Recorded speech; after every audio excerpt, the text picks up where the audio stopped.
بسم اللہ الرحمن الرحیم۔ السلام علیکم دوستو، آج میں آپ کے لیے دیا جلائے رکھنا ناول کا چھٹا حصہ لے کر آئی ہوں۔ لیکن یہ کہانی شروع کرنے سے پہلے آپ سب دوستوں سے گزارش ہے، اگر آپ میرے چینل پر نئے ہیں یا ابھی تک آپ نے میرا چینل سبسکرائب نہیں کیا تو اسے سبسکرائب کر لیجئے اور بیل آئیکن کو آل پہ کر لیں تاکہ دلچسپ اور بہترین کہانیوں کا جو یہ سلسلہ ہے بر وقت آپ کو ملتا رہے۔ ارے ہاں، تم اپنی بیوی اریبہ کا کیا کرو گے؟ رستم بھائی نے کہا۔ ایک میدان میں دو تلواریں کیسے رہ سکتی ہیں؟ تم اس کی پرواہ نہ کرو، عاطف نے جواب دیا۔ وہ حیدرآباد گئی ہوئی ہے اور کل اس کی واپسی ہے۔ وہ جیسے ہی آئے گی میں اسے طلاق دے دوں گا، سانپ بھی مر جائے گا اور لاٹھی بھی نہیں ٹوٹے گی۔ جب وہ دونوں فلیٹ سے باہر نکل گئے تو اریبہ کمرے سے نکل آئی۔ وہ پھوٹ پھوٹ کر رونے لگی۔ جب اس کا جی ٹھہرا وہ خوب رو چکی تھی۔ بہت دیر تک سوچتی رہی، پھر اس نے ایک فیصلہ کر کے کاغذ اور قلم اٹھایا۔ پھر اس نے لکھنا شروع کیا۔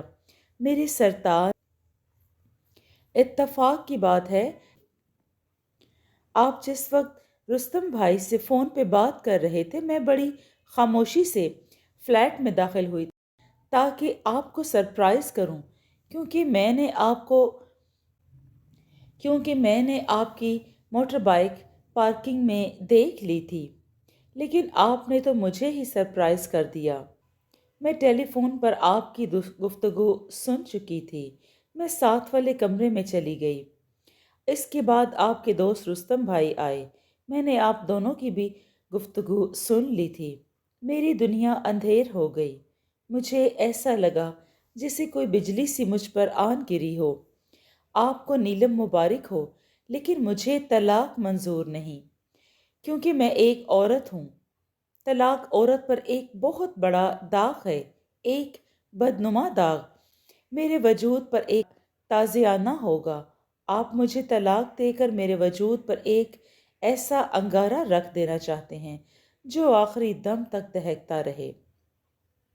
پہلے تو میرے جی میں آیا کہ کمرے سے باہر نکل کر سامنے آؤں اور آپ کا گریبان پکڑ کر پوچھوں، میرے سرتاج، مجھے میرا قصور تو بتائیں کہ آپ مجھے کیوں اور کس لیے طلاق دینا چاہتے ہیں؟ کیا میں بدصورت ہو گئی ہوں؟ کیا مجھ میں اب کوئی کشش اور دلکشی نہیں رہی؟ کیا میں نے کوئی ایسی حرکت کی ہے جس نے آپ کو بدظن کر دیا ہے اور آپ نفرت کرنے پر مجبور ہو گئے ہیں؟ کیا یہ اس بات، چاہت اور خدمت کا صلہ ہے جو میں نے آپ پر نچھاور کی؟ میں نے آپ کو کیا کبھی کوئی شکایت کا موقع دیا ہے؟ میں نے ہمیشہ آپ کو اپنا مجازی خدا سمجھا۔ عورت اپنی زندگی میں ایک ہی آدمی سے پہلی اور آخری محبت کرتی ہے۔ آپ پہلے آدمی ہیں جو میری زندگی میں آئے اور دل میں بس گئے۔ میں آپ سے سچی محبت کرتی ہوں اور کرتی رہوں گی۔ آپ نیلم یا کسی سے بھی شادی کر لیں، مجھے کوئی اعتراض نہیں۔ آپ کی خوشی میں ہی میری خوشی ہے۔ آپ کی جدائی تو منظور ہے لیکن طلاق نہیں۔ میں جانتی ہوں کہ بالآخر میری محبت ایک دن ضرور جیتے گی، اس لیے میں یہ شہر چھوڑ کر جا رہی ہوں کہ کہیں آپ سے آمنا سامنا ہونے پر 3 لفظ کہہ کر آپ مجھ سے تمام رشتے ختم نہ کر دیں۔ آپ مجھے تلاش کرنے کی کوشش نہ کریں۔ میں جہاں کہیں بھی رہوں گی آپ کے نام پر جیتی رہوں گی اور آپ کو دعائیں دیتی رہوں گی۔ فقط آپ کی اپنی اریبہ۔ لبرٹی مارکیٹ کی ایک دکان سے عاطف نے ایک گہرے اودھے رنگ کی بنارسی ساڑی اور اسی رنگ کا بلاؤز خریدا۔ یہ ساڑی اس نے اس لیے نیلم کے لیے خریدی تھی کہ وہ دربار حسن میں پہلی بار تہہ دامن نہ جائے۔ ساڑی، اس کا رنگ رستم بھائی کو بہت پسند آیا۔ وہ ترنگ میں آ کر دکان سے باہر نکلے اور بولے، اس اودھے رنگ میں نیلم کا گورا گورا رنگ اور نکھر جائے گا۔ جب وہ اپنی آنٹی کے ہاں پہنچے تو ان کی نشست گاہ میں 3-4 مرد بیٹھے ہوئے نظر آئے۔ ان میں ایک شخص جو پھولے ہوئے جسم کا اور بہت ہی پستہ قد کا تھا، اس شہر کے بڑے جوہریوں میں شمار ہوتا تھا۔ وہ بہت بڑا اسمگلر بھی تھا۔ اس نے اپنی چندی آنکھوں سے دیکھا تو ان میں حقارت بھری ہوئی تھی۔ دوسرے مرد جوان لڑکے بھی تھے جو بڑے گھرانوں کے بگڑے ہوئے رئیس زادے تھے۔ آنٹی نے نہ جانے کب سے انہیں انتظار گاہ میں بٹھا رکھا تھا۔ رستم بھائی نے اسے دوسرے کمرے میں لے جا کر بٹھایا جو کسی قدر آراستہ و پیراستہ تھا۔ وہ اس کا تحفہ لے کر اندر چلے گئے تاکہ نیلم اسے پہن کر سامنے آئے۔ چند لمحوں بعد وہ واپس لوٹے تو ان کے ہمراہ آنٹی تھیں۔ وہ اسے دیکھ کر خوشی سے پھولے نہیں سمائیں، جیسے وہ ان کا واقعی گھر داماد ہو۔ بڑے تپاک سے ملی اور پھر باتوں کا سلسلہ چل نکلا۔ آنٹی خود ہی اپنے موضوع پر آ گئیں۔ اپنی خاندانی شرافت، وزاداری اور نیک نامی کا خوب ڈھنڈورا پیٹا۔ کہا کہ ہم بازار حسن سے نہیں آئے۔ یہ نیلم کا ذکر آیا تو کہنے لگی، نیلم میری ایک ہی بیٹی ہے۔ میں نے اسے بڑے ناز و نام میں پالا ہے اور اس کی ہر خوشی پوری کی۔ میں بھی اس کی ہر خوشی کا خیال رکھوں گا، اس کو شہزادیوں کی طرح رکھوں گا، آپ پریشان نہ ہوں۔ عاطف نے کہا، اسے اداکاری اور فنون لطیفہ کا شوق بچپن سے ہی اور کچھ زیادہ ہی ہے۔ آنٹی اپنی روح میں کہتی چلی گئیں، اداکاری کے اس جنون کے باعث اس نے انٹر آرٹس سے زیادہ تعلیم حاصل نہیں کی۔ اپنے گھر کی آرائش کا بھی اسے بہت شوق ہے۔ چائنیز کھانے تو اتنے شوق سے بناتی ہے کہ لوگ انگلیاں چاٹ کر رہ جاتے ہیں۔ اب جب آپ اس کے ہاتھوں کے پکے ہوئے کھانے کھائیں گے تو اس کی صلاحیتوں کا آپ کو بھی اندازہ ہو جائے گا۔ عاطف صاحب کو آپ کی آخری شرط پر کچھ اعتراض ہے۔ رستم بھائی نے فوراً درمیان میں دخل دے کر آنٹی کی آنکھوں میں جھانکتے ہوئے کہا، آپ ان کا اعتراض سن لیں۔ کیا اعتراض ہے؟ آنٹی نے شیریں لہجے میں خوشگوار انداز سے پوچھا۔ عاطف صاحب کا کہنا ہے کہ آپ کی ایک شرط بہت کڑی ہے۔ رستم بھائی اس کی وکالت کرنے لگے۔ کون سی شرط؟ آنٹی نے سوالیہ نظروں سے رستم بھائی کی طرف دیکھا۔ وہی طلاق والی۔ وہ چاہتے ہیں کہ اس شرط کو نرم کیا جائے۔ وہ اس شرط کو سنتے ہی یہاں آنے کے لیے تیار نہ تھے۔ انہیں سمجھا بجھا کر بڑی مشکل سے لایا ہوں کہ ہماری آنٹی ایسی سنگ دل عورت نہیں ہے کہ آپ کے ارمانوں کا خون ہی کر دے۔ وہ بڑے نرم اور ٹھنڈے اور میٹھے مزاج کی ہیں۔ کیوں آنٹی؟ میں نے عاطف صاحب کو آپ کے بارے میں جو کچھ کہا ہے وہ سب درست ہے نا؟ میں نے ان سے غلط تو نہیں کہا؟ رستم بھائی نے انہیں مکھن لگانے کے بعد عاطف کو فاتحانہ نظروں سے دیکھا۔ ارے بیٹا، تم ان شرطوں پر نہ جاؤ۔ وہ عاطف کی طرف جھک کر اپنائیت بھرے لہجے میں بولے، میاں بیوی راضی تو کیا کرے گی آنٹی؟ آنٹی کا فکرہ نامکمل رہ گیا کیونکہ دفاتن کمرے کی دہلیز کا پردہ ہلا اور نیلم عاطف کی لائی ہوئی ساڑی پہن کر کمرے میں داخل ہوئی۔ پھر وہ دہلیز کے پار رکی اور سر جھکا کر بڑی دل نواز ادا کے ساتھ آداب کیا اور اپنی گھنیری پلکیں بکھیرتی لجاتی شرماتی اور لہراتی ہوئی اس کے سامنے والی کرسی پر آ بیٹھی۔ ساڑی کے گہرے اودے رنگ میں اس کا گورا گورا رنگ نکھر کر سامنے آیا اور اپنی بڑی آب و تاب دکھا رہا تھا۔ عاطف نے نیلم کے حسین سراپے کو دیکھ کر دل ہی دل میں سوچا کہ آنٹی کی شرائط کچھ زیادہ کڑی نہیں ہیں۔ جب رات گئے وہ نیلم کے ستم طلسم خانہ اسیری سے رہائی پا کر آیا تو اسے ایسا محسوس ہوا کہ اس نے اپنی ذات پر کبھی ایسا صفاقانہ ظلم نہیں کیا تھا۔ اس کا دل اس کے بس میں نہیں رہا تھا۔ اسے کسی پل قرار نہیں رہا تھا۔ اس نے اپنے دل پر صبر و ضبط کی ایک بڑی وزنی سل رکھ دی تھی۔ نیلم بھی نہیں چاہتی تھی کہ جدائی کی گھڑی اس پر بھاری ہو کر رہ جائے، لیکن وہ کسی وجہ سے مجبور تھا، ورنہ وہ دسترخوان سے کیوں اٹھتا۔ اس نے آنٹی کی تمام شرائط بلا چوں چراں مان لی تھی۔ ایک ہفتے کے بعد اس کی نیلم سے شادی طے پا گئی تھی۔ شادی ایک روز پہلے تھی۔ اس نے 1 لاکھ کی رقم بینک سے نکال کر رکھنے کے لیے تیار ہو گیا تاکہ نکاح کے وقت ادا کرے۔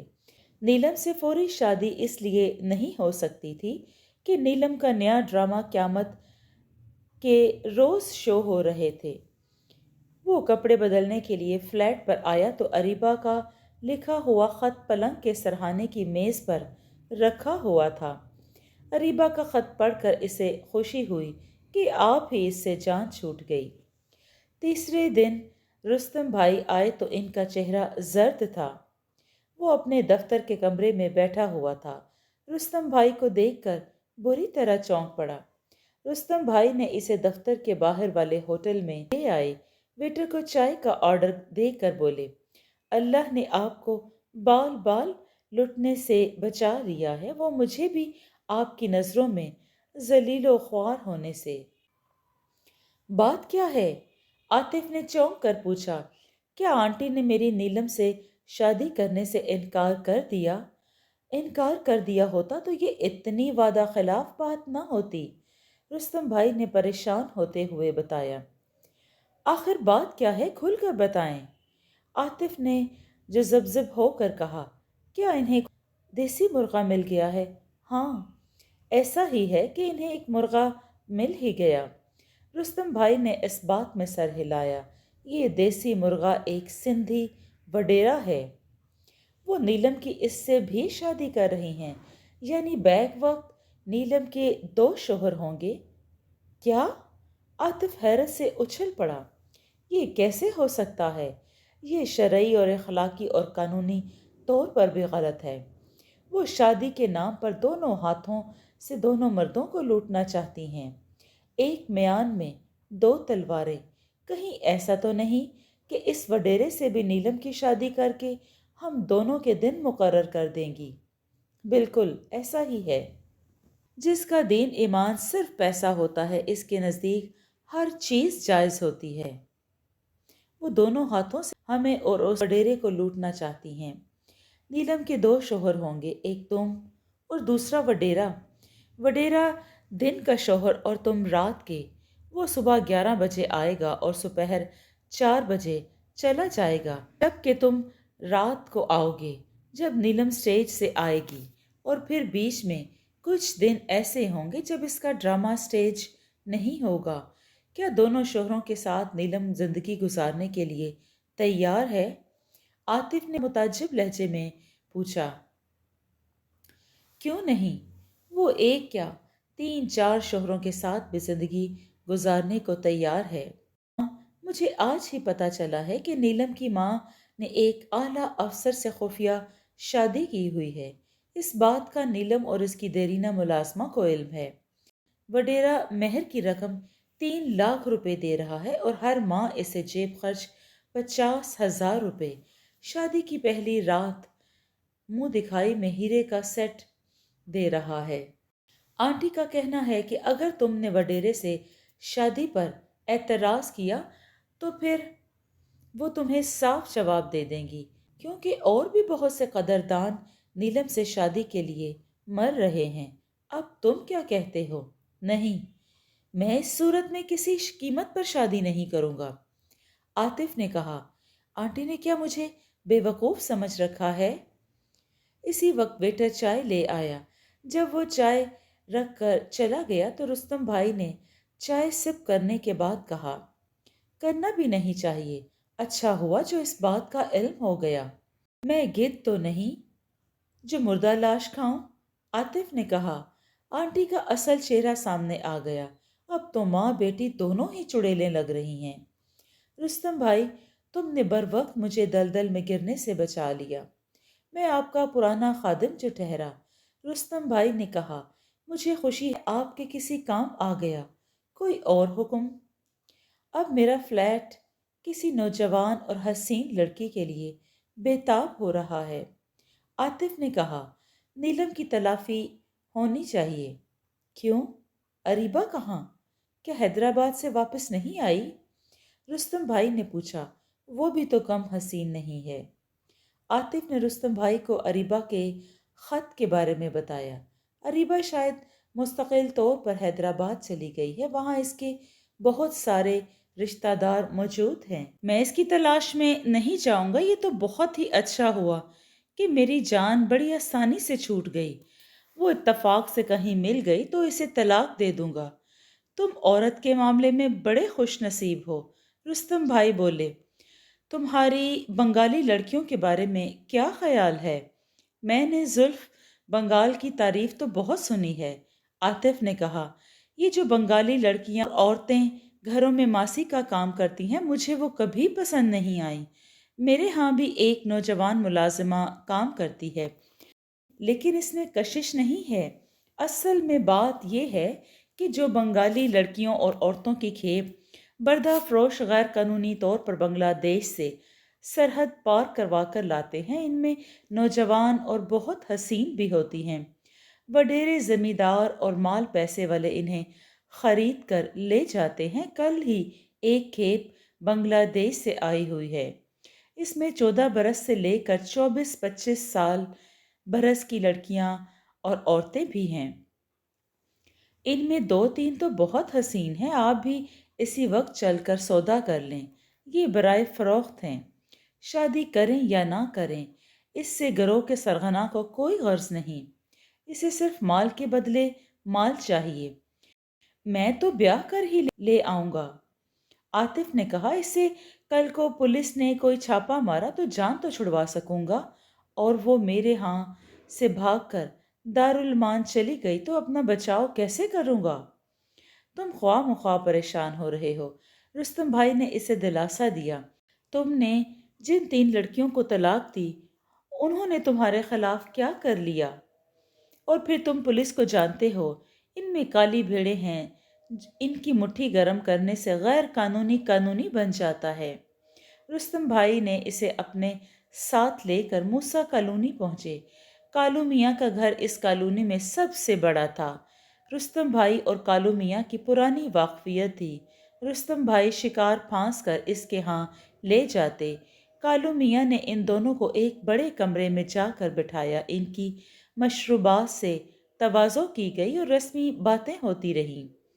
تھوڑی دیر بعد 16 لڑکیاں اور عورتوں کی کھیپ عاطف کے سامنے کھڑی تھی۔ سب قطار میں تھی۔ رستم بھائی نے اسے سچ ہی بتایا تھا۔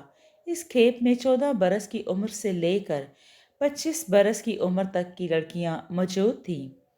کوئی دبلی پتلی تو کوئی گھٹے ہوئے بدن کی، کسی کے پرشباب بدن میں گداز تھا تو کسی کے بدن میں جاذبیت تھی۔ کوئی کالی تھی، کوئی گندمی رنگت کی، 1-2 گوری رنگت کی بھی تھی، کوئی پستہ اور درمیانہ قد کی تو کوئی نکلے ہوئے قد کی۔ ان سب میں ایک بات مشترک تھی، ان کے لمبے ریشمی سیاہ بال بہت خوبصورت اور چمکیلے تھے۔ عاطف کو ان میں جو لڑکی پسند آئی، اس کا نام رومی تھا۔ وہ 16 برس کی لڑکی تھی۔ اس کی سانولی رنگت بڑی دلکش اور ایک عجیب سا نکھار تھا اس میں۔ اس کے قد و خال میں بڑا تیکھا پن اور دراز قد لڑکی تھی، شریرے متناسب بدن کے، جس سے اس میں جاذبیت اور بے انتہا کشش تھی۔ کالو میاں نے اس لڑکی کے 40,000 لگائے۔ مول تول ہوتا رہا، آخر 25,000 میں سودا ہو گیا۔ بعد نماز مغرب رومی کا نکاح عاطف سے ہو گیا۔ عاطف اسے اپنے فلیٹ پر لے آیا تاکہ سہاگ رات منائے۔ رومی بہت اچھی بیوی ثابت ہوئی۔ وہ ٹوٹی پھوٹی اردو بول لیتی تھی، اس لیے کہ وہ ڈھاکہ میں اپنی ماں کے ساتھ اردو بولنے والے گھر میں کام کرنے جایا کرتی تھی۔ اس نے بتایا کہ اس کی 5 بہنیں ہیں اور 2 بھائی جو چھوٹے ہیں۔ اس کا باپ رکشہ چلاتا تھا۔ اس کی ماں باپ نے غربت کے باعث اسے کالو میاں کے ہاتھ 5,000 ٹاکا میں بیچ دیا۔ رومی نے بتایا کہ کالو میاں وہاں سے غریب اور مجبور عورتوں کو لا کر بیچتا رہتا ہے۔ 3 مہینے گزر گئے۔ عاطف نے اسے ہفتہ میں 2-3 مرتبہ شام کے وقت سیر و تفریح کے لیے لے جاتا۔ اس کا خیال تھا کہ اریبہ شاید کسی دن واپس آ جائے، لیکن وہ نہیں آئی۔ اس طرح ایک برس بیت گیا۔ عاطف کا دل اب اس لڑکی سے بھر گیا تھا۔ وہ رومی کو کسی اور کے ہاتھ فروخت کر دینا چاہتا تھا۔ اس نے رومی کے 1,000 روپے لگائے۔ رومی بہت گڑ گڑائی، پھوٹ پھوٹ کر روئی کہ اسے طلاق نہ دے، لیکن عاطف کا دل نہیں پسیجا، کیونکہ رستم بھائی نے اسے ایسی لڑکی سے ملایا جو سوتیلی ماں کے ظلم و ستم سے تنگ اور پریشان ہو کر گجرات سے بھاگ کر کراچی آئی تھی اور سرے راہ رستم بھائی سے دارالمان کا پتہ پوچھ رہی تھی۔ وہ لڑکی بہت خوبصورت اور 16 برس کی تھی۔ رستم بھائی اسے اپنے گھر لے آئے، عاطف کو اس سے ملوایا۔ وہ عاطف سے شادی کے لیے تیار ہو گئی۔ رومی کالو میاں کے ساتھ واپس نہیں جانا چاہتی تھی، لیکن کالو میاں اسے ڈرا دھمکا کر لے گیا۔ اس لڑکی کا نام نگہت تھا۔ عاطف نے اس سے شادی کر لی۔ چونکہ وہ بہت دکھی لڑکی تھی، اس لیے اس نے عاطف کی پناہ میں محبت پا کر اسے ٹوٹ کر چاہنے لگی اور عاطف کا ہر طرح سے خیال رکھتی۔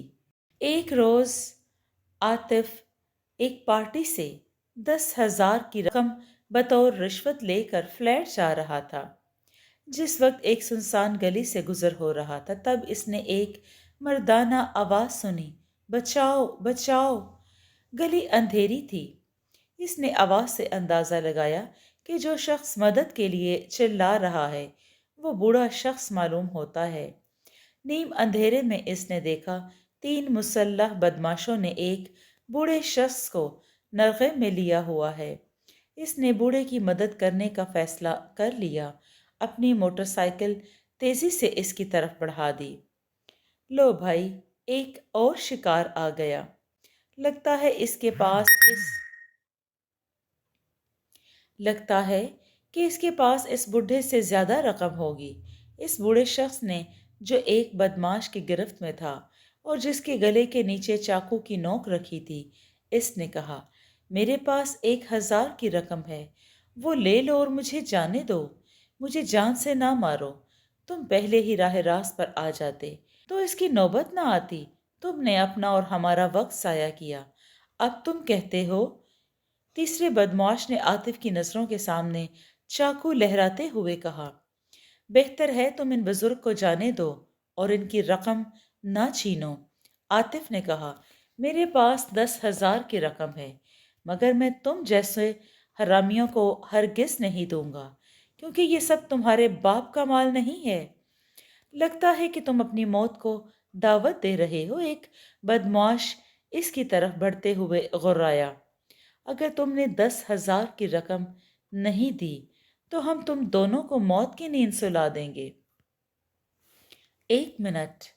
عاطف نے اپنی جیب میں ہاتھ ڈالتے ہوئے کہا، میں اپنا بٹوا اس شرط پر دوں گا کہ تم لوگ میری رقم لے کر فوراً ہی 9 دو 11 ہو جاؤ گے اور ان بزرگ کی رقم نہیں لوگے۔